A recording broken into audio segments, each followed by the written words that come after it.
بسم الله الرحمن الرحيم.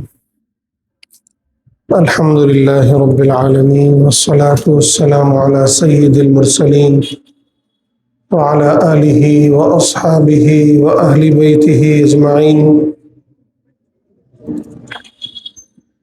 قال الله تبارك وتعالى: أعوذ بالله من الشيطان الرجيم. بسم الله الرحمن الرحيم. وإنك لعلى خلق عظيم. وقال النبي صلى الله عليه وسلم: بعثت لأتمم مكارم الأخلاق، أو كما قال عليه الصلاة والسلام. حضرات گرامی، اللہ تعالیٰ نے رسول اللہ صلی اللہ علیہ وسلم کو ساری انسانیت کے لیے بہترین اسوہ، نمونہ اور آئیڈیل بنا کر بھیجا تھا۔ اسی لیے خود اللہ تعالیٰ نے قرآن مجید میں اس بات کی گواہی پیش کی کہ وَإِنَّكَ لَعَلَىٰ خُلُقٍ عَظِيمٍ، کہ اے نبی آپ اخلاق کے بالکل اعلیٰ معیار پر ہیں۔ اور خود رسول اللہ صلی اللہ علیہ وسلم نے ارشاد فرمایا کہ بعثت لأتمم مکارم الاخلاق، کہ میں اس دھرتی پر اخلاق کو مکمل کرنے آیا ہوں، اخلاق کے اعلیٰ نمونے پیش کرنے آیا ہوں۔ ہم لوگ پچھلے خطبات میں سیرت کے جو واقعات و حالات پڑھتے سنتے آ رہے ہیں،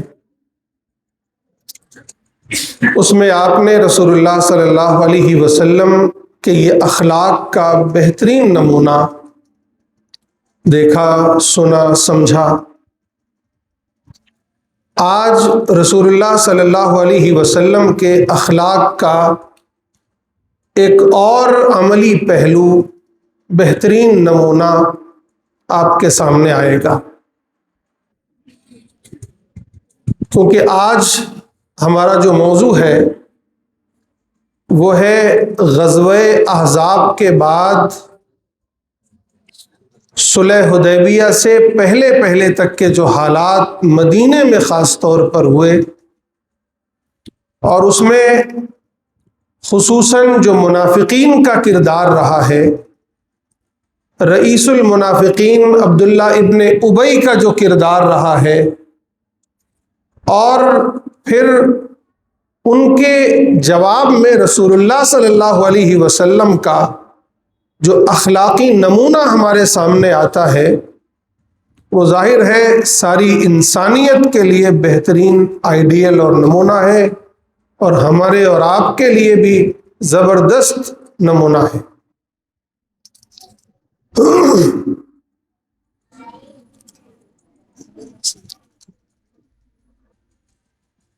ہم یہ سنتے آئے ہیں، پڑھتے آئے ہیں کہ غزوہ احزاب کے درمیان جہاں ایک طرف مکے کے کفار و مشرکین، یہود اور دیگر قبائل باہر سے مدینے پر حملہ آور تھے، وہیں منافقین کا ایک بڑا گروہ مدینے کے اندر سے سازشوں میں مصروف تھا۔ وہ مسلمانوں کی ہمتیں پست کرنے پر آمادہ تھے، کوئی ایسا موقع نہیں چھوڑتے تھے جس میں رسول اللہ صلی اللہ علیہ وسلم سے لوگوں کا اعتماد متزلزل نہ کر دیں یا لوگوں کی ہمتیں نہ توڑ دیں۔ اس میں سر فہرست عبداللہ ابن ابی ابن سلول، جو رئیس المنافقین کہلاتا ہے، وہ تھا اور اس کے تقریباً 300-350 کارندے تھے جو منافقین کہلاتے تھے۔ تھوڑا سا تعارف آپ کے سامنے ان منافقین کا اور عبداللہ ابن ابی کا پیش کرتا ہوں۔ عبداللہ ابن ابی مدینے کے بڑے سرداروں میں تھا اور رسول اللہ صلی اللہ علیہ وسلم کی آمد سے پہلے مدینے میں تقریباً یہ طے ہو چکا تھا کہ عبداللہ ابن ابی ابن سلول کو ہم اپنا بادشاہ مقرر کر لیں گے۔ اس کے لیے باقاعدہ تاج تیار کیا جا رہا تھا۔ صحابہ کہتے ہیں کہ مونگوں کا تاج بنایا جا رہا تھا۔ وہ خوش فہمی میں تھا کہ میں اب پورے مدینے کا سردار بن جاؤں گا، بادشاہ بن جاؤں گا، حاکم بن جاؤں گا۔ لیکن پھر مدینے والوں کو یہ خبر پہنچتی ہے کہ مکے میں اس رسول کی آمد ہو چکی ہے، ان کا ظہور ہو چکا ہے، جن کے بارے میں ہمیں یہود بار بار بتایا کرتے تھے اور ہم سے وعدے کیا کرتے تھے کہ ایک رسول آئیں گے اور ہم ان کے ساتھ تم پر فتح حاصل کریں گے۔ تو مدینے والوں نے یہ سوچا کہ یہود سے پہلے ہم ہی کیوں نہ سبقت کر جائیں اور ہم رسول اللہ کو تسلیم کر لیں، ان کی دعوت کو قبول کر لیں۔ اور پھر یہی ہوا، اور پھر مدینے والوں نے رسول اللہ صلی اللہ علیہ وسلم کو اپنے یہاں لے آئے اور اپنا قائد و رہنما رسول اللہ صلی اللہ علیہ وسلم کو تسلیم کر لیا۔ عبداللہ ابن ابی کی یہ حسرت پوری نہ ہو سکی، دل ہی دل میں وہ گھٹتا رہا، انتظار کرتا رہا کہ اب وقت آئے گا، اب وقت آئے گا۔ یہی وجہ ہے کہ وہ مکے والوں سے مل کر مسلسل سازشیں کرتا، یہود سے مل کر مسلسل سازشیں کرتا کہ کوئی ایسا موقع آئے کہ محمد الرسول اللہ صلی اللہ علیہ وسلم اور ان کے صحابہ یا تو مدینے سے نکل جائیں یا ان کا قلع قمع ہو جائے اور میں پھر سے سردار بن جاؤں۔ اور پھر اس کے پیچھے ایک بڑی جماعت تھی۔ غزوہ احد کے ضمن میں یہ بتا چکا ہوں کہ غزوہ احد کے لیے جب رسول اللہ صلی اللہ علیہ وسلم روانہ ہوئے تو راستے سے وہ اپنے 300 ساتھیوں کے ساتھ پیچھے لوٹ آیا، یعنی عین جنگ کے وقت، جنگ کے موقع پر اس نے رسول اللہ صلی اللہ علیہ وسلم کو دھوکہ دیا۔ اس سے آپ اندازہ لگا سکتے ہیں کہ اس کی کیفیت کیا تھی۔ اور یہ بھی ایک عجیب بات ہے کہ ان کے بیٹے حضرت عبداللہ وہ رسول اللہ صلی اللہ علیہ وسلم پر سچے دل سے ایمان لے آئے تھے۔ غزوہ بدر کے بعد جب اس نے دیکھا کہ مکے کی طاقت ٹوٹ چکی ہے، ان کے بڑے بڑے سرداران یا تو گرفتار ہوئے ہیں یا تو مارے جا چکے ہیں، تو اس نے بھی اسلام کا اظہار کر دیا اور رسول اللہ صلی اللہ علیہ وسلم کے ہاتھ پر بیعت کر لی کہ میں اب مسلمان ہوتا ہوں، میں اسلام قبول کرتا ہوں۔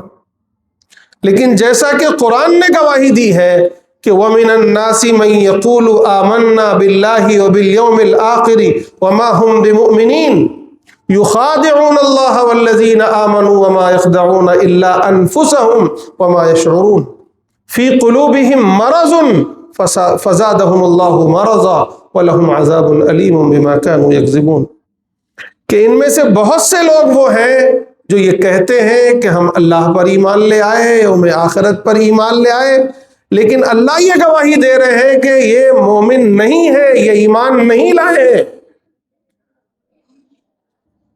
یہ اپنے اعتبار سے تو اللہ اور اس کے رسول کو دھوکہ دے رہے ہیں، ایمان والوں کو دھوکہ دے رہے ہیں، لیکن حقیقت یہ ہے کہ یہ اپنے آپ کو دھوکہ دے رہے ہیں۔ اور اللہ تعالیٰ نے ان کے لیے دردناک عذاب تیار کر رکھا ہے اس وجہ سے کہ یہ جھوٹ بول رہے ہیں، یہ نفاق اختیار کر رہے ہیں۔ غزوہ احزاب کے دوران بھی انہوں نے برملا یہ کہا کہ اللہ اور اس کے رسول تو ہمارے ساتھ دھوکہ کر رہے ہیں، ہمارے ساتھ جو وعدہ کیا ہے وہ دھوکے کا وعدہ تھا۔ قرآن اس کو بیان کرتا ہے، سورۃ الاحزاب کو پڑھیے۔ بار بار ایسی افواہیں پھیلاتے جس سے مسلمانوں کے جو حوصلے ہیں وہ پست ہوں، گویا اندر سے مسلسل سازشوں میں مصروف رہتے۔ لیکن دوسری طرف قربان جائیے رسول اللہ صلی اللہ علیہ وسلم کے اعلیٰ اخلاق پر، آپ کی ذات رحمت پر، کہ آپ نے ان میں سے کبھی کسی پر کوئی حد جاری نہیں فرمائی، جانتے ہوئے بھی انہیں درگزر کرتے رہے۔ کتنی مرتبہ ایسا موقع آیا کہ صحابہ نے کہا کہ آپ حکم فرمائیں، ہم عبداللہ ابن ابی کا سر کاٹ کر آپ کے قدموں میں لا دیں گے۔ ایک مرتبہ حضرت عمر نے کہا کہ اے رسول اللہ صلی اللہ علیہ وسلم، اگر آپ حکم فرمائیں تو میں حکم دیتا ہوں لوگوں کو کہ ان کا سر لا کے آپ کے قدموں میں ڈال دیں، لیکن آپ نے کہا نہیں، چھوڑ دو اس کو حال پہ۔ لوگ کیا کہیں گے؟ یہی کہیں گے کہ محمد اپنے ساتھیوں کو قتل کرتے ہیں۔ یعنی یہ بظاہر مسلمان تھے، رسول اللہ صلی اللہ علیہ وسلم کی مجلسوں میں بیٹھتے۔ قرآن گواہی دیتا ہے کہ جب صحابہ کہتے راعنا راعنا، اے ہمارے رسول ہماری طرف متوجہ ہوئیے، تو یہ منافقین کہتے راعینا، اے ہمارے چرواہے، یہ الفاظ استعمال کرتے، راعینا۔ ایک مرتبہ رسول اللہ صلی اللہ علیہ وسلم تشریف لے جا رہے تھے، عبداللہ ابن ابی ایک گھاٹی میں اپنے ساتھیوں کے ساتھ تھا۔ جب اس نے دیکھا کہ رسول اللہ صلی اللہ علیہ وسلم تشریف لا رہے ہیں تو اس نے اپنا سر ڈھک لیا کہ میں نہ دیکھوں۔ اور جب رسول اللہ صلی اللہ علیہ وسلم وہاں ٹھہرے اور لوگوں سے ملاقاتیں ہوئی اور آپ نے لوگوں کو قرآن پڑھ کر سنانا شروع کیا تو اس نے برملا کہا کہ محمد آپ ہمیں پریشان نہ کریے، قرآن سنا سنا کر آپ جائیے، آگے جائیے۔ ایک مرتبہ ایک انصاری صحابی اور ایک مہاجر صحابی میں کچھ تو میں ہو گئی، چونکہ یہ ہوائیں دینے والے موجود رہا کرتے تھے منافقین۔ کچھ لوگوں نے اور ہوائیں دی، کچھ لوگوں نے جاہلیت کا نعرہ دیا، تو انصاری مہاجر نے اپنے انصار کو بلایا، یا معاشر الانصار، تم کہاں ہو، میری مدد کو پہنچو۔ تو مہاجر صحابی نے انہوں نے بھی کہا کہ اے مہاجرین تم کہاں ہو، میری مدد کو پہنچو۔ یہ کہنا تھا اور رسول اللہ صلی اللہ علیہ وسلم کو معلوم ہوا، آپ پہنچے اور آپ نے کہا اے لوگو، کیا تم جاہلیت کو آواز دیتے ہو؟ یہ بڑی بدبودار ہے، میں اسے اپنے پیروں تلے رودنے آیا ہوں، تم جاہلیت کو آواز دے رہے ہو۔ یعنی وہ جو جاہلیت میں تمہارا تعصب تھا، تمہاری عصبیت تھی، وہ پھر لوٹ آئے گی۔ قرآن نے اس کا نقشہ کھینچا ہے کہ اذ کنتم اعداء فالف بین قلوبکم، کہ اسلام سے پہلے تم آپس میں دشمن تھے، جانی دشمن تھے، ایک دوسرے کے خون کے پیاسے تھے، پھر کیا ہوا؟ اللہ نے تمہیں آپس میں محبت والا بنا دیا، تمہارے دلوں میں الفت ڈال دی اور تمہیں جہنم کی آگ سے بچا لیا۔ یہی اوس و خزرج آپس میں لڑتے تھے، خون کے پیاسے تھے، لیکن جب یہ قرآن اترا اور رسول اللہ صلی اللہ علیہ وسلم تشریف لائے تو اس کی برکت سے یہ آپس میں شیر و شکر ہو گئے، آپس میں ایک دوسرے کے محبوب ہو گئے، ایک دوسرے پر جان نچھاور کرتے تھے۔ جب یہ جہالت کی، جاہلیت کا نعرہ لگایا گیا تو رسول اللہ صلی اللہ علیہ وسلم نے ان کو منع کیا۔ دوسری طرف عبداللہ ابن ابی کو جب یہ معلوم ہوا تو اس نے کہا لوگوں کو جمع کر کے، دیکھ رہے ہو یہ مہاجر جو مکے سے آئے ہیں آج تم پر شیر ہوئے جاتے ہیں، اس کی وجہ یہ ہے کہ تم نے انہیں یہاں پناہ دی ہے، تم انہیں اپنا آدھا مال دیتے ہو، تم انہیں کھلاتے ہو، اس کی وجہ سے۔ یہ تو ایسے ہی مثال ہوئی، اس نے بہت بھونڈی مثال دی، ایسے ہی مثال ہوئی کہ ہم اپنے کتے کو پالتے ہیں، کھلاتے پلاتے ہیں، اس لیے کہ یہ ہم پر بھوکے۔ اور پھر اس نے کہا کہیں باہر تھا وہ سفر میں اپنے ساتھیوں کے ساتھ، اس نے کہا کہ میں جلد ہی مدینے آتا ہوں اور تم سب سے کہتا ہوں کہ انہیں باہر نکالو، انہیں کھانا نہیں دو گے، ان کی مدد نہیں کرو گے تو یہ تمہارے ساتھ نہیں رہیں گے، کہیں اور چلے جائیں گے، اور میں یہ وعدہ کرتا ہوں تم سے کہ میں مدینے پہنچوں گا تو تم میں کا عزت دار آدمی ذلیل ترین آدمی کو مدینے سے باہر نکال دے گا۔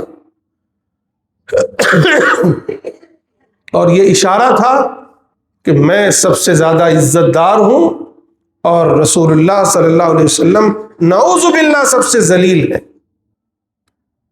ایک صحابی تھے نوجوان، حضرت زید ابن ارقم، وہ یہ سن رہے تھے، وہ فوراً آئے اور انہوں نے رسول اللہ صلی اللہ علیہ وسلم کو اس کی خبر دی۔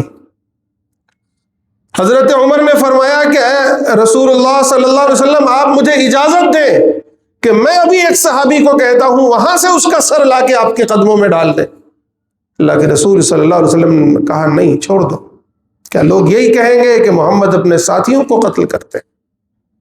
آپ نے تمام صحابہ کو کہا چلو کوش کرتے ہیں، باہر لے جانا مقصود تھا، سب کو باہر لے کر گئے۔ جب عبداللہ ابن ابی کو یہ بات معلوم ہوئی کہ میرا بھانڈا پھوٹ چکا ہے اور جو کچھ میں نے کہا تھا کہ عزت دار آدمی ذلیل ترین آدمی کو مدینے سے نکال دے گا، یہ بات رسول اللہ صلی اللہ علیہ وسلم تک پہنچ گئی ہے، وہ فوراً بھاگا ہوا رسول اللہ صلی اللہ علیہ وسلم کی خدمت میں آیا اور اس نے کہا کہ یا رسول اللہ، میں نے یہ بات نہیں کہی ہے اور میں نے یہ زبان پہ لایا بھی نہیں ہوں۔ تو اس کے قبیلے کے اور جو صحابہ تھے انہوں نے بھی کہا یا رسول اللہ، ہو سکتا ہے زید ابن ارقم ابھی لڑکا ہے، اس نے سننے میں کوئی غلطی کی ہو یا کوئی غلط فہمی ہو گئی ہو، اس لیے آپ اسے معاف کر دیں۔ رسول اللہ صلی اللہ علیہ وسلم نے اسے معاف کر دیا۔ ادھر زید ابن ارقم کی حالت یہ ہوئی کہ وہ کہتے ہیں کہ مجھے پوری زندگی اتنی شرمندگی، اتنا غم نہیں ہوا کہ میں نے یہ بات کہی اور میں رسول اللہ کے سامنے جھوٹا ثابت ہو گیا۔ وہ اپنے گھر میں بیٹھ گئے، روتے رہے، ان کی حالت عجیب سی ہو گئی۔ پھر کچھ دن گزرے تھے کہ سورۃ المنافقون نازل ہوئی، اور سورۃ المنافقون میں یہ پورا نقشہ اللہ تعالیٰ نے کھینچ دیا کہ اس نے کیا کیا باتیں کی تھی اور زید ابن ارقم سچے ہیں یا جھوٹے۔ ان کی سچائی کی گواہی قرآن میں نازل ہو گئی۔ رسول اللہ صلی اللہ علیہ وسلم ان کے پاس آئے اور کہا کہ زید تمہیں خوشخبری ہو کہ اللہ نے تمہاری سچائی کی گواہی قرآن میں دے دی اور اس کا جھوٹ ثابت ہو گیا۔ یعنی اس طرح کی سازشیں یہ کیا کرتے تھے، معلوم تھا، کیونکہ غزوہ احزاب میں پورا جزیرۃ العرب یہ دیکھ چکا تھا کہ اب کوئی فوجی طاقت مدینے کی ریاست کو ختم نہیں کر سکتی۔ کوئی بھی قبیلہ یا قبیلے کی فوجیں جو ہے وہ رسول اللہ صلی اللہ علیہ وسلم کی دعوت کو، آپ کی تحریک کو نہیں مٹا سکتے۔ اس لیے انہوں نے یہ ساری ذمہ داری اب عبداللہ ابن ابی کے سر ڈال دی، اس کے کارندوں کے سر ڈال دی کہ تم اب اندر سے سازشیں کرو اور سازشوں میں بھی رسول اللہ صلی اللہ علیہ وسلم کی ذات کو مجروح کرو، کیونکہ معلوم تھا کہ ان کے پاس بہت زیادہ طاقت نہیں ہے، لیکن ان کے پاس رسول اللہ صلی اللہ علیہ وسلم کی ذات ہے۔ لوگ رسول اللہ سے جڑتے ہیں، آپ کے اعلیٰ اخلاق سے جڑتے ہیں، آپ کی شخصیت لوگوں کے لیے ایک مثال ہے۔ اگر آپ کی شخصیت کو مجروح کر دیا جائے اور آپ پر تہمتیں لگائی جائیں، آپ کی شخصیت کو کمزور کر دیا جائے، لوگوں کو آپ سے بدظن کر دیا جائے، تو یہ معرکہ بہت آسان ہو جائے گا۔ چنانچہ ایک بڑا واقعہ میں آپ کو بتاؤں۔ اب غزوہ احزاب سے جب آپ فارغ ہوئے تو رسول اللہ صلی اللہ علیہ وسلم نے اسی وقت ایک بات کہی تھی کہ اب یہ قبائل کے لوگ، یہ مکے والے، یہ دیگر قبائل کے لوگ اب یہ کبھی ہم پر حملہ نہیں کریں گے، اب ہم ان پر حملے کریں گے۔ الآن لا یغزونا ونغزوہم، یہ ہم پر حملہ نہیں کریں گے، ہم ان پر حملہ کریں گے۔ اور پھر غزوہ احزاب و بنو قریظہ سے جب آپ فارغ ہوئے تو آپ نے پھر بہت سی جھڑپیں چھوٹی چھوٹی ہوئی، جس کو سرایا یا سریات کہا جاتا ہے، یا یہ کہ جس میں خود بنفس نفیس رسول اللہ صلی اللہ علیہ وسلم موجود ہوں تو انہیں غزوہ یا غزوات کہا جاتا ہے۔ کئی چھوٹی چھوٹی مہمیں ہوئیں، چھوٹے چھوٹے سریات ہوئے، غزوات ہوئے۔ اس میں ایک بہت مشہور غزوہ جو ہے وہ غزوہ بنی المستلق ہے۔ ایک غزوے میں آپ اپنے صحابہ کے ساتھ تشریف لے گئے۔ آپ کا معمول یہ تھا کہ آپ ازواج مطہرات میں سے کسی ایک زوجہ کو اپنے ساتھ رکھتے۔ اس کا طریقہ یہ ہوتا کہ آپ قرآن اندازی کرتے، جن کا نام آ جاتا ان کو آپ اپنے ساتھ لے کر جاتے۔ اس مرتبہ حضرت عائشہ رضی اللہ تعالی عنہا کا نام آ گیا اور آپ حضرت عائشہ کو اپنے ساتھ اس غزوے میں لے جاتے ہیں۔ اس غزوے میں کوئی خاص جنگ تو نہیں ہوئی، آپ نے ایک جگہ پڑاؤ ڈالا اور وہاں قیام کیا۔ اندھیرے میں حضرت عائشہ رضی اللہ تعالی عنہا اپنی کسی ضرورت کے تحت باہر گئیں اور ادھر رسول اللہ صلی اللہ علیہ وسلم نے وہاں سے کوچ کا حکم دے دیا کہ اب یہاں سے ہمیں روانہ ہونا ہے۔ چنانچہ تمام صحابہ نے اپنا سامان سمیٹا، اپنی سواریاں لیں اور وہاں سے واپس ہونے لگے۔ حضرت عائشہ رضی اللہ تعالی عنہا بھی جس اونٹ پر سوار ہوتی تھی اس پر ایک ہودج جیسے جس پر بیٹھا، کجاوا جس کو بولتے ہیں، ہودج بولتے ہیں، اس ہودج پر بیٹھا کرتی تھیں۔ تو 4 صحابہ جو اس ہودج کو اٹھا کر اونٹ پر رکھتے تھے، انہوں نے اس کجاوے کو اٹھایا۔ 4 لوگ اٹھا رہے تھے، اس لیے انہیں اندازہ نہیں ہوا کہ حضرت عائشہ اندر بیٹھی ہے یا نہیں بیٹھی ہیں۔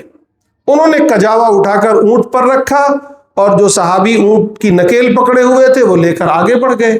وہ پورا قافلہ آگے بڑھتا ہوا چلا گیا۔ ادھر حضرت عائشہ اپنی ضرورت کے تحت باہر گئی ہوئی تھیں اور واپس آ رہی تھیں کہ انہوں نے اپنے گلے میں دیکھا تو وہ ان کا جو ہار تھا اپنی بہن سے مانگ کر پہن کر گئی تھی، وہ ہار کہیں گر گیا۔ وہ اپنا ہار ڈھونڈنے لگیں اور ڈھونڈتے ڈھونڈتے اتنی دیر ہو گئی کہ یہ قافلہ جا چکا اور حضرت عائشہ وہاں نہ آ سکی۔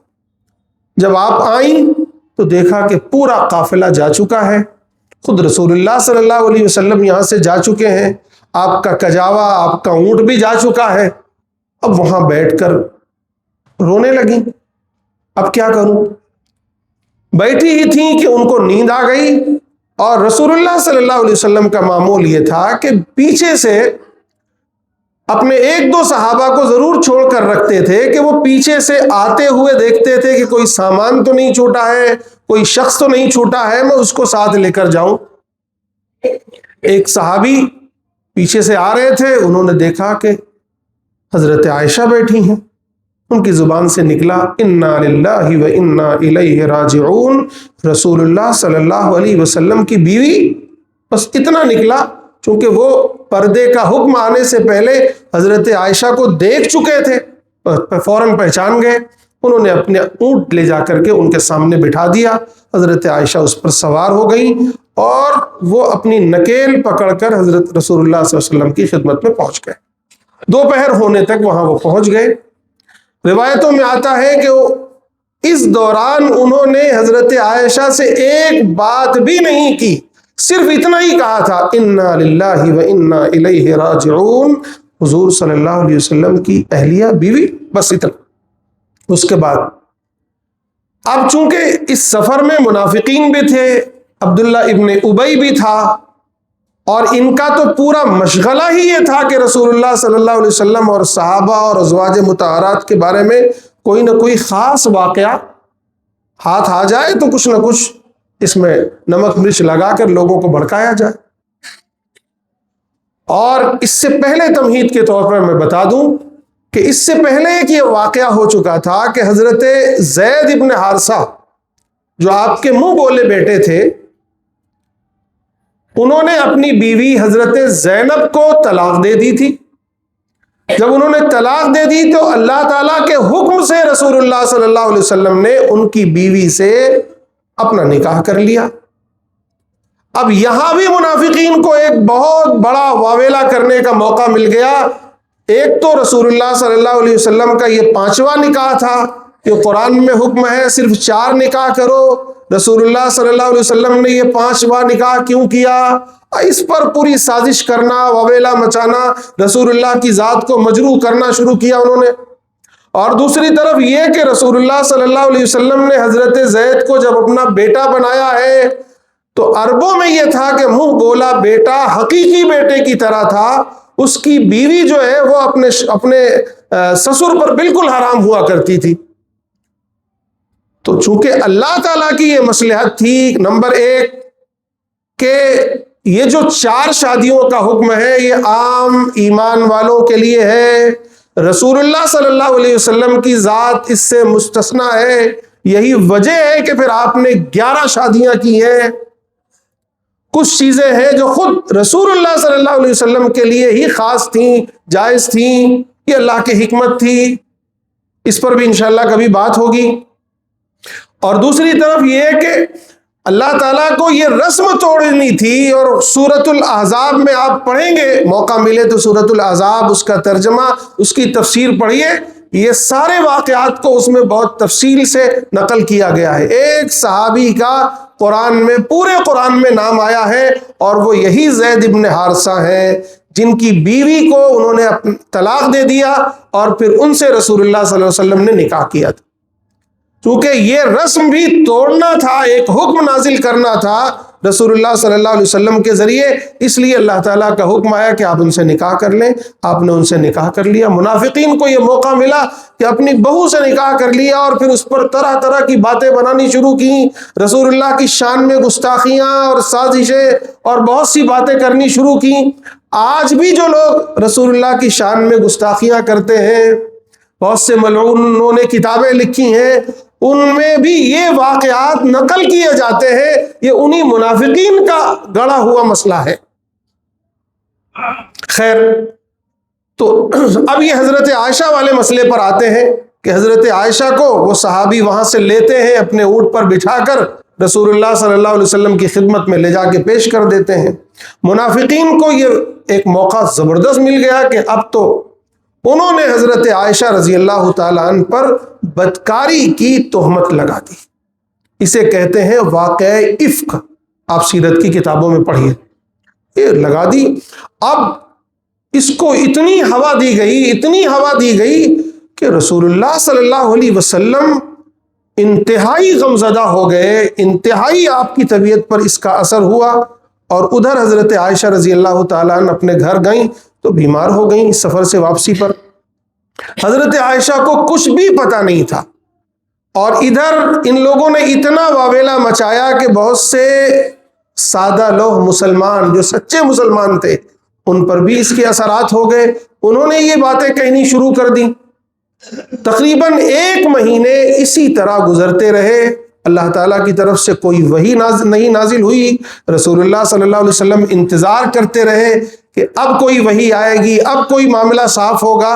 رسول اللہ صلی اللہ علیہ وسلم نے جب دیکھا کہ 1 مہینہ ہو گیا ہے، کچھ بھی معاملہ نہیں ہوا، تو حضرت عائشہ کو فرمایا کہ تم اپنے والدین کے گھر چلے جاؤ، اور کچھ بھی نہیں بتایا۔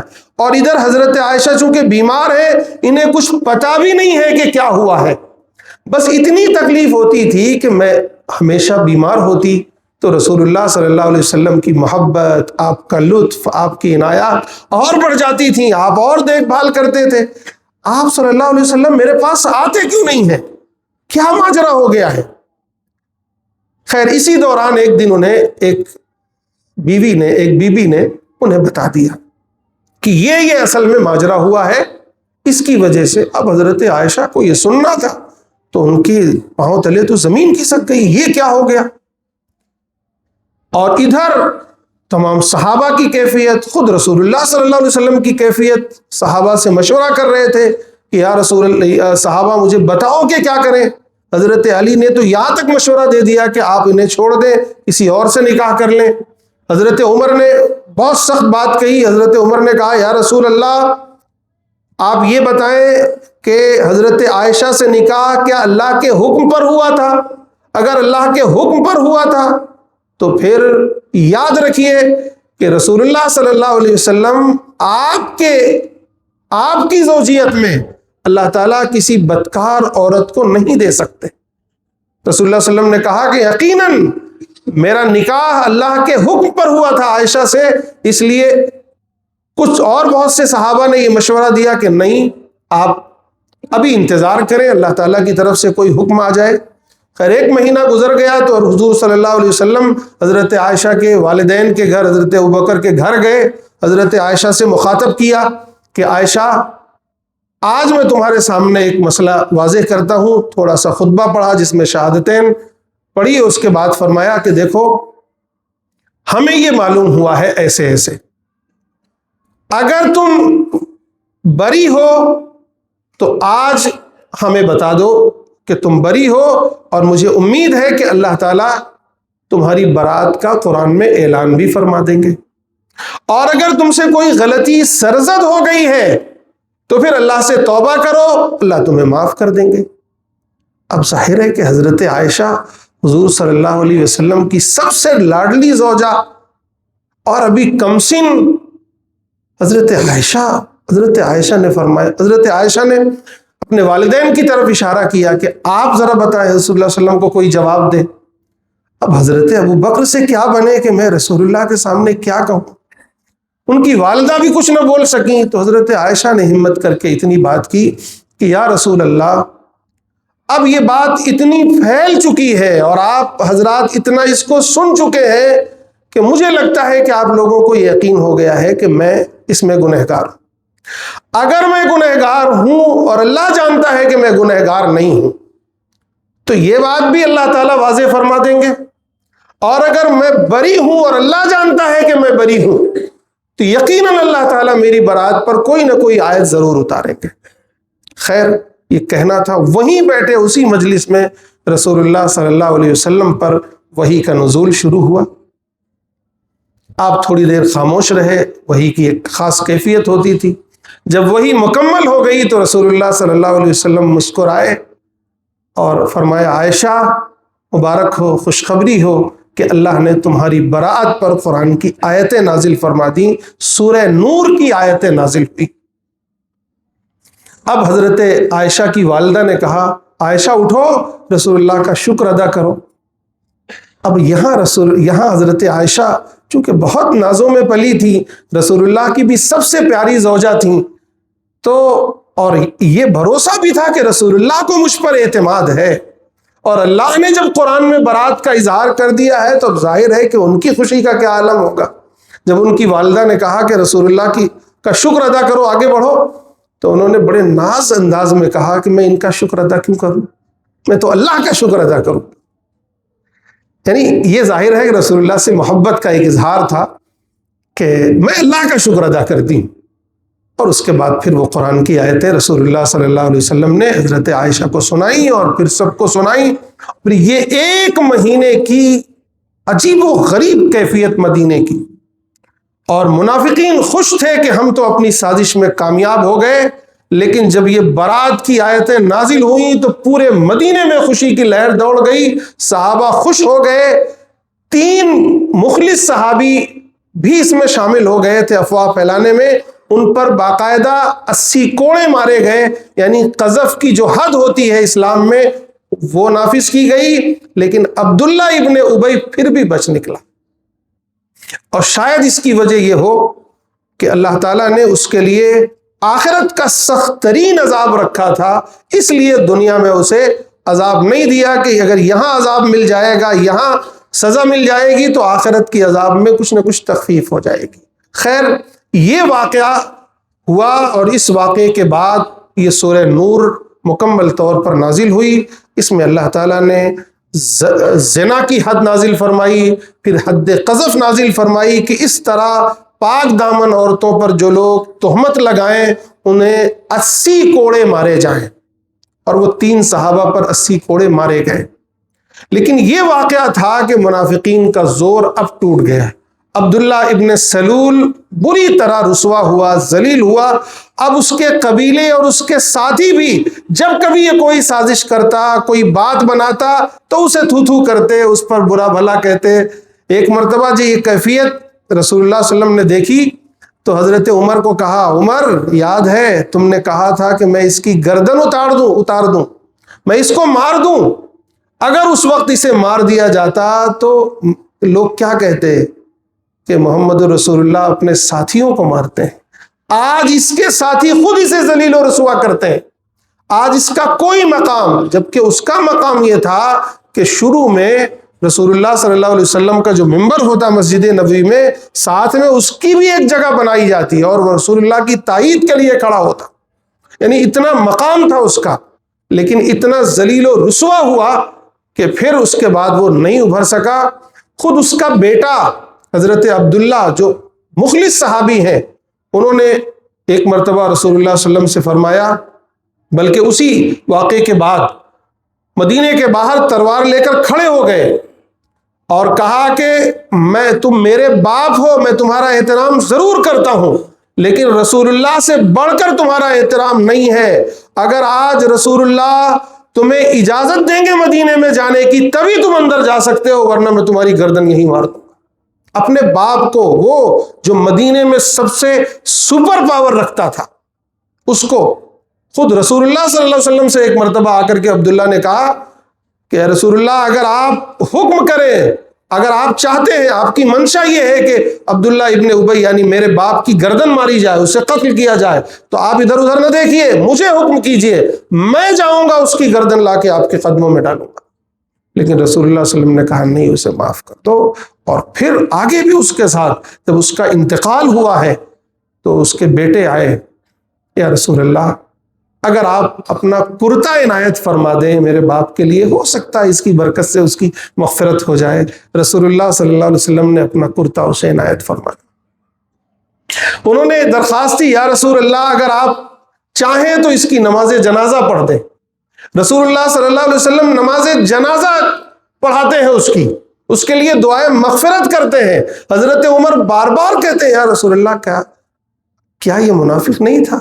ہمیں یقین ہے یہ منافق تھا۔ رسول اللہ صلی اللہ علیہ وسلم کہتے کوئی بات نہیں، مجھے اللہ تعالیٰ کی طرف سے ابھی منع نہیں کیا گیا ہے کہ تم اس کی مغفرت نہ کرو، میں اس کے لیے مغفرت کی دعائیں کروں گا۔ آپ اس سے اندازہ لگائیے کہ رسول اللہ کے اخلاق کیا تھے، رسول اللہ کی محبت کیا تھی، آپ کی رحمت ذات کیا تھی، لوگوں پر آپ کی شفقت کیا تھی۔ چنانچہ خیر آپ نے نماز جنازہ پڑھائی، لیکن اس کے بعد قرآن کی آیتیں نازل ہو گئیں کہ اب آپ ان پر استغفار نہیں کر سکتے، ان کی نماز جنازہ نہیں پڑھا سکتے۔ یعنی وہ آخری جنازہ تھا کسی منافق کا، آپ نے پڑھا، اور اس کے بعد پھر اللہ تعالیٰ کی طرف سے حکم آ گیا واضح طور پر۔ خیر یہ واقعات آپ کے سامنے انشاءاللہ چلتے رہیں گے۔ اب اس کے بعد جو اگلا واقعہ ہوگا وہ صلح حدیبیہ کا بڑا ہی اہم واقعہ ہوگا، انشاءاللہ اسے ہم اگلے ہفتے پڑھیں گے۔ اللہ تعالیٰ ہم سب کو عمل کی توفیق نصیب فرمائے۔